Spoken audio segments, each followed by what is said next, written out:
सरकारको काम कारबाही र एकता प्रक्रियालाई लिएर सत्तारूढ नेकपामा आन्तरिक असन्तुष्टि सतहमा सरकार एकलौटी बन्दै गएको अध्यक्ष दाहाल पक्षको भनाई। काठमाडौँ उपत्यका सहित मुलुकका अधिकांश स्थानको मौसम सुधारोन्मुख रहेको मौसम पूर्वानुमान महाशाखाको भनाई। भोलिदेखि पूर्ण रूपमा सुधार आउने। स्थानीय सरकार आएपछि पनि झापाका स्थानीय नदी र खोलामा दोहन रोकिएन। ठेक्का मूल्य बढेपछि नदी दोहन पनि तीव्र। विवादास्पद उत्तर पूर्वी सीमा क्षेत्र अरुणाञ्चल प्रदेशमा भारतीय प्रधानमन्त्री नरेन्द्र मोदीको भ्रमणप्रति चीनको आपत्ति। र नेपाली क्रिकेट खेलाडीले 2 वर्षदेखि रोकिएको पारिश्रमिक एकमुष्ट पाउँदै आइसिसीले 1 करोड 27 लाख रुपियाँ खेलकुद परिषदलाई पठायो। नमस्कार, कान्तिपुर डायरीका साथमा साथी लक्ष्मी र म अनिल। सुरु गरौँ मुख्य प्रसङ्गबाट। सरकारको कार्यशैली, भेनेजुएला प्रकरण र पार्टीको एकता प्रक्रियाबारे सत्तारूढ नेकपाको विवाद सतहमा आएको छ। नेकपाका अध्यक्ष पुष्पकमल दाहालले केपी ओली नेतृत्वको सरकारप्रति असन्तुष्टि जनाउँदै संघीयता कमजोर पार्ने खेल भएको अभिव्यक्ति दिएपछि पार्टीभित्रको विवाद सतहमा आएको हो। तत्कालीन एमाले र माओवादी केन्द्र एकीकरण भएको 9 महिना नपुग्दै पार्टीभित्र दुवै पक्षका सन्तुष्टिहरू बाहिर आउन थालेका छन्। भेनेजुएला प्रकरणमा दुई अध्यक्षका फरक विचार र सरकारको पछिल्लो कार्यशैलीले पार्टीभित्र केही असहजता ल्याएको नेकपा नेता देवेन्द्र पौडेलले जानकारी दिनुभयो। अब अलिअलि अमेरिकाको बारेमा बुझाइ दुईटा खालका भए तोकिनेले यो सोचिँदै छ। सोचाइमा अलिक विविधता देखिन्छ। सरसल्लाह होमवर्क अलिक पुगेन, विभिन्न नियुक्तिहरूमा अलिक सरसल्लाह भएन भन्ने छ। पार्टीभित्र अलिक संस्थागत छलफल हुनु पर्यो भन्ने कुरा उठिरहेको छ। पार्टीमा छलफल नगरी सरकारले विभिन्न संवैधानिक निकायमा नियुक्त गरेको भन्दै दाहाल पक्षले असन्तुष्टि जनाएको छ। कार्यदलले प्रतिवेदन बुझाउन नसकेपछि एकता प्रक्रिया समेत अन्यलमा परेको छ। भेनेजुएला प्रकरणमा प्रधानमन्त्री एवं पार्टी अध्यक्ष ओली र अर्का अध्यक्ष दाहालको अभिव्यक्ति बाँचिएपछि नेता भीम रावलले माइक्रो ब्लगिङ साइट ट्विटर मार्फत भन्नुभएको छ, कुनै देश र सरकार विशेषबारे सार्वजनिक रूपमा धेरै विवाद गर्दा पार्टी विभाजनसम्म पुगेको उदाहरण छन्। त्यसैले संयमित भएर विधि र बैठकबाट विवाद टुङ्ग्याउन र एकीकरणको काम अविलम्ब पूरा गर्नुपर्छ। प्रधानमन्त्रीका मुख्य सल्लाहकार विष्णु रिमालले पनि समाचारमा आए जस्तो पार्टीमा विवाद नभएको तर्क गर्नुभयो। पार्टी एकीकरण सम्बन्धी प्रतिवेदन कार्यदलले अन्तिम चरणमा पुर्याएको भन्दै रिमालले बाहिर आएका कतिपय कुरामा सत्यता नभएको बताउनुभयो। एउटा प्रसङ्गमा नेताहरू कुरा गरे हुन्छ, त्यसलाई हामी समाचार बनाइदिन्छौँ, अनि त्यसपछि हो क्यारे कुटाकुटै भयो क्यारे भन्ने आशय आउने जस्तो हुन जान्छ, जसले गर्दाखेरि वातावरण अलिकति तरमाइल हुन जाने हो। पार्टीप्रतिको जुन अपेक्षा छ नि एकीकरणदेखि लिएर तल्ला कमिटीहरूमा अन्य काम कारबाहीहरूमा त्यो चाहिँ पुरा हुन नसकेको चाहिँ हुने हैन। त्यही त यस्तै इरिटेन्टहरू डिस्टर्ब गर्ने त हो नि। विषय काम भइरहेको चाहिँ आउँदैन, अनि कसले कहाँ बोल्यो कहाँ खोक्यो भन्ने कुरा चाहिँ अलिक बढी समाचार भएर आउँछ होइन। मिडियाबाट पनि जम्मै कुरा चाहिँ भएका कुराहरू आइदिए राम्रो हुन्थ्यो भन्ने लाग्छ हामीलाई चाहिँ। यो विषय त च्याप्टर अब भएकै विषय भयो नि होइन र भने। खास गरी पछिल्लो समय पार्टीमा तल्ला कमिटीको एकता प्रक्रिया पेचिलो बनेको छ। सचिवालय बैठकले गत मंगलबारसम्म प्रगति प्रतिवेदन बुझाउन आग्रह गरे पनि कार्यदलले अहिलेसम्म बुझाएको छैन।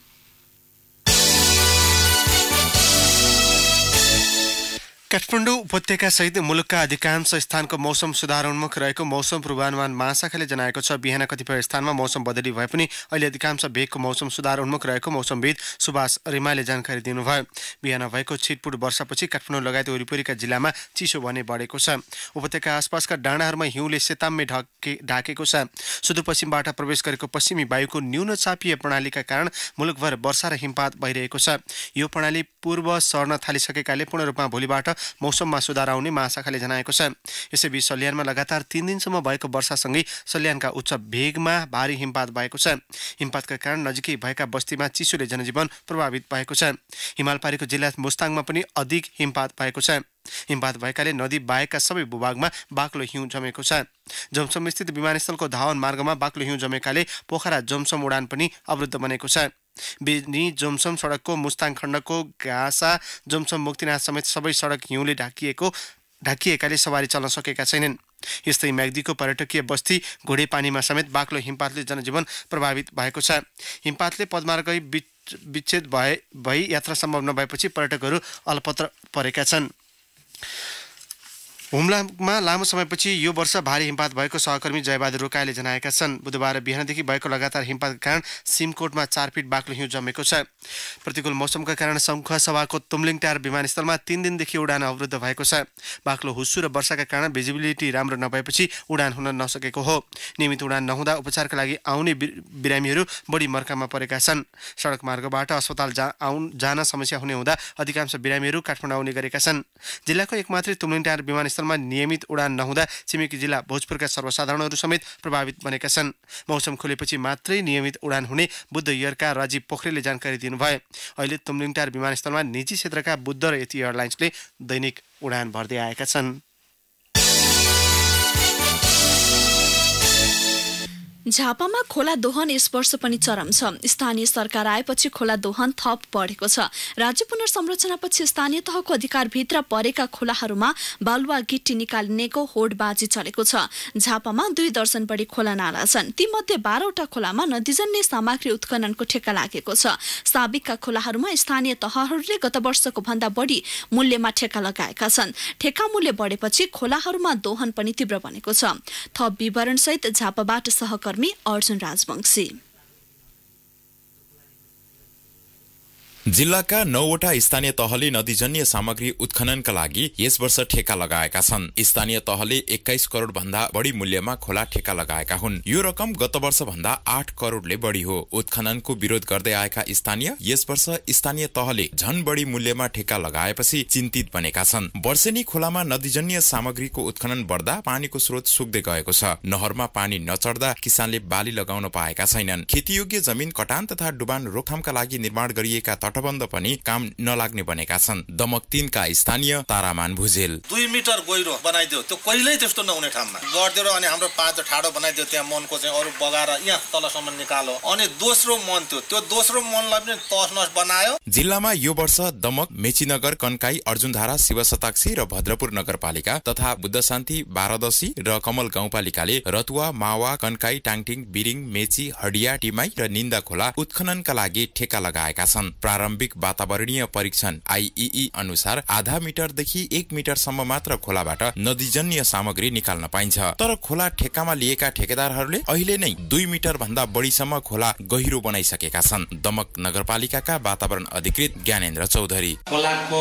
अवस्था हेरेरै हुन्छ। कुनै ठाउँमा यदि बेसी थुप्रेको छ भने बेड लेभल भन्दा कति बेसी उचाइमा थुप्रेको छ त्यति चाहिँ नै प्राविधिक तरिकाले उत्खनन गर्न मिल्छ भनेर भन्छ हैन। यहाँको केसमा के देखियो भने आई प्रतिवेदन अनुसार आधी मिटरदेखि लिएर 1 मिटरसम्मको गहिराइमा उत्खनन गर्न सकिने। मापदण्ड भन्दा बढी हुने गरी खोला उत्खनन नगर्न पटक पटक आग्रह गरे पनि आफूहरूको माग सुनवाई नभएको स्थानीयको गुनासो छ। खोला वर्षेनी गहिरो पार्ने कार्य भइरहेकाले त्यसको असर प्रत्यक्ष रूपमा आफूहरूलाई परिरहेको उनीहरूको भनाइ छ। उत्खनन प्रति अहिलेदेखि नै कडाई नगरे आर्थिक वर्षको अन्त्यसम्ममा खोलाको गहिराई थप बढ्नेमा स्थानीयवासी चिन्तित देखिन्छन्। खोला पीडित स्थानीय हिमदल भण्डारी उत्तरी क्षेत्रमा सबैभन्दा ठूलो प्रभाव भनेको माओखोला ढुङ्गे पैनीलाई प्रभाव पर्यो। दोस्रो कुरा दुम्सै खानेपानीलाई प्रभाव पर्यो। तेस्रो कुरा लगाइएका तटबन्धहरू सबै झुन्निएका छन्, पानी सुक्दै गएको छ। जनतालाई विकास निर्माण पनि चाहिएको छ। विकास निर्माणका कार्य गर्नका लागि खोला उत्खननको विकल्प छैन। तर ठेक्का लगाएर स्थानीय तहहरूले नियमित अनुगमन नगर्दा ठेकेदारहरूले मापदण्ड भन्दा बढी खोला दोहन जारी राखेका छन्। यसतर्फ समयमै सरकारवालाको ध्यान जान जरुरी छ। रेडियो कान्तिपुरका लागि अर्जुन राजवंशी, झापा। सहकर्मी अर्जुन राजवंशीको यो रिपोर्टपछि कान्तिपुर डायरीमा अब ब्रेकको पालो। कान्तिपुर डायरीमा अब बाँकी प्रसङ्ग। अस्थायी करार शिक्षक केन्द्रीय सङ्घर्ष समिति 2069ले एक व्यक्ति एक पदको अवधारणा अनुसार उमेरको हदबन्दी नलगाई सम्पूर्ण अस्थायी करार तथा विविध कारणले आन्तरिक परीक्षाबाट वञ्चित सबै शिक्षकलाई पुनः आन्तरिक परीक्षाको व्यवस्था गर्न माग गरेको छ। काठमाडौँमा आयोजित एक कार्यक्रममा समितिले सेवाबाट अवकाश लिन चाहने शिक्षकलाई औषधि उपचारको एकमुष्ट रकमसहित ससम्मान विदा गर्न पनि माग गरेको छ। समितिका संयोजक हेमनाथ चौलागाईले सबै अस्थायी शिक्षकलाई विस्थापित गर्न नपाइने उल्लेख गर्नुभयो। सरकारले अस्थायी शिक्षकलाई विस्थापित गर्यो भने सशक्त आन्दोलनमा उत्रने उहाँले चेतावनी समेत दिनुभयो।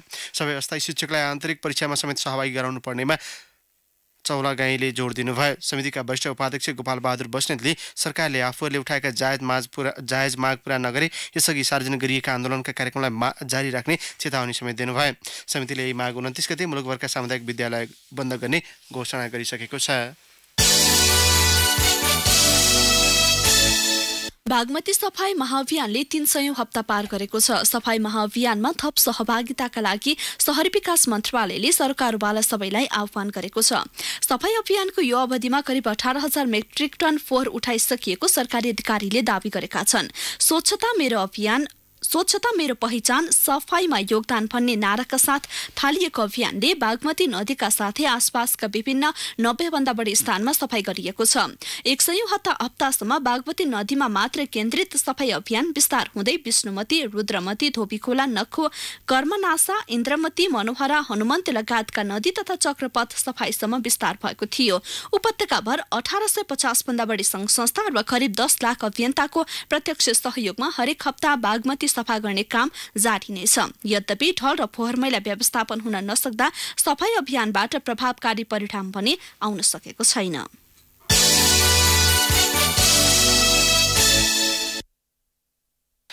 नेपाली समाजमा पछिल्लो समय पठन संस्कृति बढ्दै गएको छ। पाठकमा बढेको चेतनाका कारण लेखनमा समेत विषयप्रतिको गम्भीरतामा चुनौती थपिएको छ। सामाजिक सञ्जालमा आउने तीव्र प्रतिक्रियाले समेत पाठक र लेखकको बीचमा पुलको काम गरेका छन्। विषयवस्तुप्रति पाठकको चेतनाले प्रकाशन गृहलाई समेत जिम्मेवार बनाएको छ। सहकर्मी रमेश दुलालले तयार पारेको यो रिपोर्ट। पुस्तक पढ्न रुचि राख्नेको संख्या बढ्दै गए पनि केही अपवादलाई छाड्दा कतिपय लेखकमा विषयप्रतिको गहनशीलता नहुँदा पुस्तकले ओज लिन नसकेको आरोप नेपाली लेखन क्षेत्रलाई लाग्दै आएको छ। समाजको धरातल बाहिर बसी व्यापार केन्द्रित भई लेखिएका पुस्तकले आफूहरूको आँत भिजाउन नसकेको असन्तुष्टि पाठकमा व्याप्त छ। साहित्य बजारलाई नजिकबाट नियालिरहेकी पाठक विभूति भट्टराई। इन्टरनेसनल कन्टेक्स्टमा हेर्ने हो भने नेपालको बुकलाई इन्टरनेसनल राइटरहरूले पनि सिलेक्ट गर्ने गरी केही बुकहरू आएका छन्। वाउ भन्ने टाइपको त्यति धेरै आएको छैन। राइटरहरूबाट के चाहनुहुन्छ तपाईँ? राइटरहरू चाहिँ यो बजार उन्मुख मात्रै नभइदिनु भए हुन्थ्यो। हाम्रो समाजको रियालिटी एकातिर छ, बिक्नेतिर मात्रै राइटरहरू लाग्नुभयो भने हामीप्रति उहाँहरूले न्याय गरेको ठहर्दैन अथवा उहाँहरूकै पनि बुझाइमा समस्या हो भन्ने लाग्छ मलाई। पढ्ने पुस्ता विस्तारित हुँदै गए पनि समाज भने पठन संस्कृतिमा अझै ढल्कन सकेको छैन। कुनै पनि सामग्रीको बजारमा चर्चा चलेकै बेला ग्राहकको हातमा पुस्तक पुर्याउन नसकेमा व्यापारमा कठिनाई भोग्नुपर्ने अवस्था छ। विगत 1 वर्षदेखि अनलाइन मार्फत किताब बेच्दै आएको किताब यात्रा.com का प्रमुख कार्यकारी अधिकृत ऋषिराम अधिकारी। समय अवधि भित्रमा पुस्तकहरू पुर्याउन सक्ने, लन्च भएको दिनबाट सर्टेन दिनमा पुग्यो भने मात्र पाठकहरूले रुचाउँछौँ। अर्को कुरा किताबको व्यवस्थापन, अर्डर आए पछाडि त्यो किताबहरू कसरी हामीले कुन कुन ठाउँबाट उठाएर हामीले उहाँलाई इन्स्ट्यान्ट दिन सक्यो। अर्को भनेको अब सामान्य चाहिँ बिजनेसमा भनेको इम्प्लोइलाई म्यानेजमेन्ट गर्ने कुराहरूको पार्टहरू भयो होइन। अनि यस्तै चुनौतीहरू हुन्। लेखकको सामग्रीलाई पुस्तकको आकार दिई बजारमा पठाउँदासम्म हुने लगानीको सुनिश्चिततामा भने अझै ढुक्क हुने वातावरण नभएको प्रकाशक बताउँछन्। यद्यपि चुनौतीका बावजुद स्तरीय पुस्तक प्रकाशनमा प्रकाशन गृह सक्रिय रहेको दावी गर्छन् बुक हिल पब्लिकेसनका भूपेन्द्र खड्का। हाम्रो भूगोल सानो छ, जनसङ्ख्या एकदमै कम छ, मान्छेको शिक्षा र चेतनाको स्तरको बल्ल बल्ल विकास हुँदैछ। त्यो कारणले गर्दाखेरि पुस्तक प्रकाशन सहज छैन। पाइलामा जोखिम छ। लगानी गरेको चिज बजारबाट कसरी सेक्युर गर्ने भन्ने कुराका चुनौतीहरू एकदमै धेरै छन्। यो चुनौतीहरूको बीचमा पनि एउटा यङ क्राउड छ जसले पुस्तक पढ्न खोजिरहेको छ, चाहिरहेको छ, वा पुस्तक पढ्ने एउटा सर्कलले पनि नयाँ पुस्तक, राम्रा पुस्तक आइदिए हुन्थ्यो भन्ने छ। त्यो हिसाबले हामी सक्रिय भएर पुस्तक प्रकाशन गरिरहेछौँ। पाठकमा बढ्दै गएको चेतनासँगै लेखकका प्रस्तुतिमा समेत गाम्भीर्यता आवश्यक छ। आफ्ना सामग्रीबाट पाठक वा समाजमा अमूल्य छाप छोड्न चुनौती थपिएको बताउँछन् लेखक नयनराज पाण्डे। केही लेखकहरू जो फुल टाइम लेखिरहनु भएको छ उहाँहरूलाई त्यो फुल टाइम लेख्ने साहस बढ्दो पाठक संख्याले नै दिएको हो भन्ने मलाई लाग्छ। यो एउटा बढ्दो क्रममा छ। अहिले नै हामीले एकदमै विलासी जीवन लेखकले बिताउन पाउँछ भन्न सकिँदैन, तर एउटा सामान्य जीवन जिउनको लागि आधारभूत केही कुराहरूलाई सङ्कट नहुने स्थिति आएको छ। तर सर के हो भने लेखकलाई चुनौती पनि थपिएको छ। राम्रो लेख्ने, फरक लेख्ने र विश्वसनीय लेख्ने चुनौती थपिएको छ। चेतनशील पुस्ताले बजारमा संख्यात्मक भन्दा पनि गुणात्मक पुस्तकको माग गरिरहेका हुन्छन्। अझ पछिल्लो समय पुस्तक प्रतिको गुणस्तरीयता मापन र टीका टिप्पणी सामाजिक सञ्जालबाटै निर्धारण हुन थालेपछि लेखक, प्रकाशक र वितरकलाई थप चुनौती थपिएको छ। रेडियो कान्तिपुरका लागि रमेश दुलाल। लामो समयदेखि आफ्नो मुद्दा सम्बोधनका लागि सरकारलाई घचघच्याइट भएको मधेस केन्द्रित दल राष्ट्रिय जनता पार्टी राजपा पछिल्लो समय अलमलमा परेको छ। सरकारलाई समर्थन गरेको सो पार्टीले आफ्नो ससाना मागलाई व्यवस्था गरेको भन्दै सरकारलाई समर्थन गरिरहने अथवा सरकारलाई दिएको समर्थन फिर्ता लिने विषयमा समेत निर्णय लिन सकेको छैन। पछिल्लो समय सत्तारूढ दलका प्रमुख नेताका कारण मुलुक राष्ट्रिय स्तरमा नै बदनाम हुँदै गएको समेत सो पार्टीको आरोप छ। सरकारको काम कारबाही र पार्टीको समर्थनका बारेमा आगामी मंगलबार समीक्षा बैठक समेत राखेको अध्यक्ष मण्डलका एक सदस्य राजकिशोर यादवले जानकारी दिनुभयो। यथास्थितिमा राज्यपालले सरकारलाई लामो समयसम्म समर्थन गर्न नसक्ने उहाँको भनाइ थियो। यसअघि सरकारले मधेसी जनताको अधिकार र मागका विषयमा व्यवस्था गरेको भन्दै नेताहरूले सरकार विरोधी आन्दोलनमा उत्रिन जनतालाई आह्वान समेत गरिसकेका छन्। 5 थरको फाल्गुनन्द गाउँपालिकाका अध्यक्ष अमर कुमार नेमवाङको आज निधन भएको छ। वडा नम्बर 5 को एक कार्यक्रममा प्रमुख अतिथिको रूपमा उपस्थित 78 वर्षीय नेमवाङ मन्तव्य दिइसकेपछि अचानक मूर्छा पर्नु भएको थियो। उपचारका लागि इलाम जिल्ला अस्पतालमा लगिएपछि चिकित्सकले उहाँलाई मृत घोषणा गरेका थिए। अस्पतालमा आउँदै उहाँको पुरै अङ्ग निष्क्रिय भइसकेकाले मूर्छा परे लगत्तै निधन भएको हुन सक्ने इलाम अस्पतालका डाक्टर पवन जङ रायमाझीले बताउनुभयो। नेपाली कांग्रेसका तर्फबाट गाउँपालिकाका अध्यक्ष बनेका नेमवाङ यसअघि 2049 र 2054 सालमा साबिक पौवा सारताव गाविसको अध्यक्ष बन्नुभएको थियो। कान्तिपुर डायरीमा अब नेपालगञ्ज डायरीको पालो। नेपालगञ्ज डायरीबाट जे पाण्डेको नमस्कार। बाँकेमा गए राति परेको असिना पानीले करिब 10 करोड रुपियाँ बढी मूल्यको काँचो इँटामा क्षति पुगेको छ। बेमौसमी असिना पानीका कारण इँटा क्षति भएपछि व्यापारीले इँटाको मूल्य वृद्धि गर्ने तयारीमा लागेका छन्। बाँकेमा सूचीकृत करिब 52 वटा इँटा उद्योगमा सरदर 5 लाखका दरले इँटा नोक्सान भएको नेपाल इँटा व्यवसायी संघ बाँकेका अध्यक्ष जैनुल खाँको दावी छ। संघीय सांसददेखि सड़कसम्म विवादमा तानिएको खजुरा स्थित सुशील कोइराला प्रखर अस्पतालमा सरकारले झण्डै 8 करोड लगानी थप्दै उपकरणका लागि टेन्डर आह्वान गरेको छ। अस्पतालमा उपचारका लागि आवश्यक उपकरण खरिद गर्न लागिएको अस्पतालका कार्यकारी निर्देशक विश्वराम पौडेलले जानकारी दिनुभयो। कर्णाली र सुदूरपश्चिम प्रदेशका क्यान्सरका बिरामीहरूको उपचार गर्न आउने सो अस्पतालमा उपकरण र जनशक्तिको भने अभाव छ। नेपालगञ्ज उपमहानगरपालिका र एसियाली विकास बैंक एडीबी को एकीकृत शहरी विकास आयोजनाका कर्मचारीले साँगुरो ढल निर्माण गर्न थालेका छन्। जग्गा कब्जा गर्नेहरूको पक्षमा लागेर साबिकको 5-6 मिटर चौडा नाला पुरेर 2 फिट चौडा ढल निर्माण गर्न थालेपछि वर्षायाममा उपमहानगर डुबानको झन ठूलो समस्यामा पर्ने देखिएको छ। वर्षौंदेखि पानी बग्दै आएको नालाको जग्गा कब्जा गर्नेहरूको जालमा परेका एडीपी र नेपालगञ्ज उपमहानगरका अधिकारीले साँगुरो ढल बनाउन थालेको स्थानीयको आरोप छ। सिक्टा सिंचाई आयोजनाको सहायक डुडुवा नहर पुरेर घर र सड़क निर्माण गर्ने गराउने क्रम तीव्र भएपछि नहरको नाम निशाना नै मेटिन थालेको छ। नेपालगञ्ज विमानस्थल पश्चिम हुँदै उत्तर कोहलपुर जाने सड़क छेउ हुँदै बग्ने डुडुवा नहर अतिक्रमण भइरहेको छ। तर सरकारी अधिकारीहरूले आँखा चिम्लेका छन्। सो नहरमा भइरहेको अतिक्रमण नरोकिए किसानहरू सिंचाई सुविधाबाट वञ्चित हुने निश्चित छ। हवस् त नेपालगञ्ज डायरी आजलाई यति नै। पाण्डे बिदा माग्छु। नमस्ते। नेपालगञ्ज डायरीपछि कान्तिपुर डायरीमा पुनः ब्रेकको पालो। कान्तिपुर डायरीमा अब आर्थिक प्रसङ्ग। काठमाडौँको कालीमाटी फलफुल तथा तरकारी बजारमा दैनिक 700 मेट्रिक टन तरकारी तथा फलफुल वितरण गरेको छ। मुलुकका विभिन्न जिल्ला तथा छिमेकी मुलुक भारत र चीनबाट समेत दैनिक रूपमा सो परिमाण बराबरको तरकारी तथा फलफुल बजार वितरण गरेको कालीमाटी फलफुल बजारमा वितरण गरेको कालीमाटी फलफुल तथा तरकारी बजार विकास समितिले जनाएको छ। बजारमा दैनिक वितरण तरकारी मध्ये सबैभन्दा बढी भारत र चीनबाट आयात भएका तरकारी छन्। स्वदेशी उत्पादन पर्याप्त भए पनि विदेशबाट समेत अत्याधिक मात्रामा तरकारी आयात हुने गरेको छ। चालु आर्थिक वर्षको पुस मसान्तसम्ममा 1,28,318 मेट्रिक टन तरकारी भित्रिसकेको छ। यस वर्ष पुस मसान्तमा भारतबाट मात्रै 42.49% तरकारी बजारमा भित्रिएको समितिको तथ्याङ्क छ। कालीमाटी फलफुल तथा तरकारी बजारमा काठमाडौँ, ललितपुर, भक्तपुर, काभ्रे, तनहुँ, नुवाकोट, दादिङ, सिन्धुपाल्चोक, चितवन, सर्लाही, रामेछाप, गोर्खा, पर्सा लगायतका जिल्ला तथा भारत र चीनबाट समेत अत्याधिक मात्रामा तरकारी तथा फलफुल वितरण गरेको छ। गत आर्थिक वर्षमा विभिन्न जिल्ला तथा छिमेकी मुलुक भारत र चीनबाट गरी 2,27,645 मेट्रिक टन तरकारी तथा फलफुल बजारमा भित्रिएको समितिले जनाएको छ। बजारमा दैनिक 4 करोड रुपियाँसम्म कारोबार हुने गरेको समितिले जनाएको छ। रूपन्देहीको बुटोलमा सञ्चालित कृषि मेलामा करिब 40 लाख रुपैयाँको कारोबार भएको छ।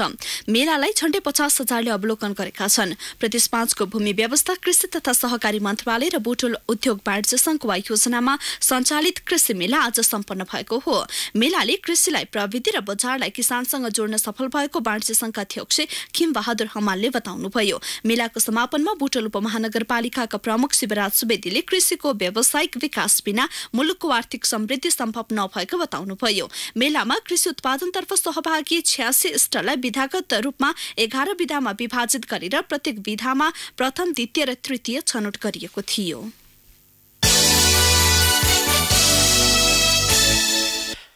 कान्तिपुर डायरीमा अब अन्तर्राष्ट्रिय प्रसङ्ग। चीन र भारतको विवादास्पद उत्तर पूर्वी सीमा क्षेत्र अरुणाञ्चल प्रदेशमा प्रधानमन्त्री नरेन्द्र मोदीको भ्रमणप्रति बेइजिङले आपत्ति जनाएको छ। चुनाव नजिकिँदै गर्दा चुनावी सभा र पार्टीको समर्थन जुटाउन त्यहाँ पुगेका प्रधानमन्त्री मोदीको भ्रमणप्रति चीनले आपत्ति जनाएको हो।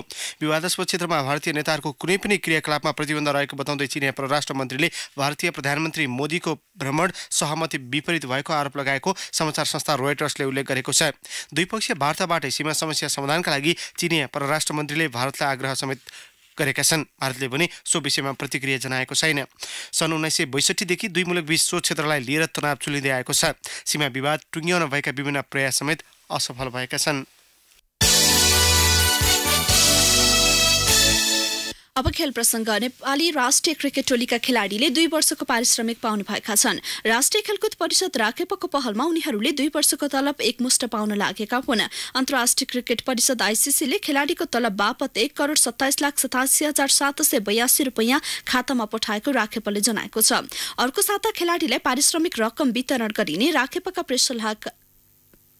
प्रेस सल्लाहकार रोहित दाहालले जानकारी दिए। आइसिसीले खेलाडी वर्गीकरणको आधारमा सन् 2017 र 18 को तलब निकासा गरेको हो। राष्ट्रिय टोलीमा पछिल्लो समय रहेका खेलाडीलाई 3 श्रेणीमा वर्गीकरण गरिएको थियो। ए श्रेणीका खेलाडीले मासिक 35,000, बी श्रेणीकाले 25,000 तथा सी श्रेणीका खेलाडीले मासिक 15,000 रुपैयाँ पाउनेछन्। ए श्रेणीमा कप्तान पारस खड्का, उपकप्तान ज्ञानेन्द्र मल्ल, सन्दीप लामिछाने, शरद भेसावकर, बसन्त रेग्मी, सोमपाल कामी, दिपेन्द्र सिंह छन्।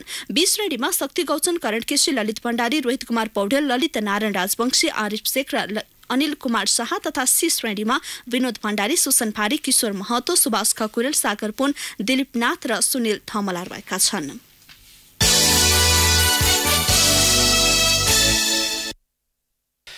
Ruslaan Dhangadhi premier league cricket DPL को औपचारिक उद्घाटन आज गरिएको छ।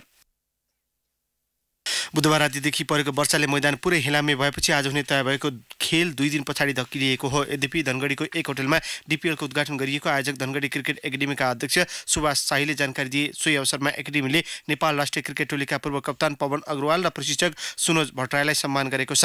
एकाडेमीले अग्रवाललाई धनगढी क्रिकेट सम्मान र भट्टराईलाई अर्जुन खड्का स्मृति सम्मानबाट सम्मानित गरेको हो। सम्मान स्वरूप दुवैलाई जनै 1 लाख रुपैयाँ प्रदान गरिएको छ। सम्मानित भएका भट्टराई नेपालको पहिलो आधिकारिक प्रशिक्षक हुन्।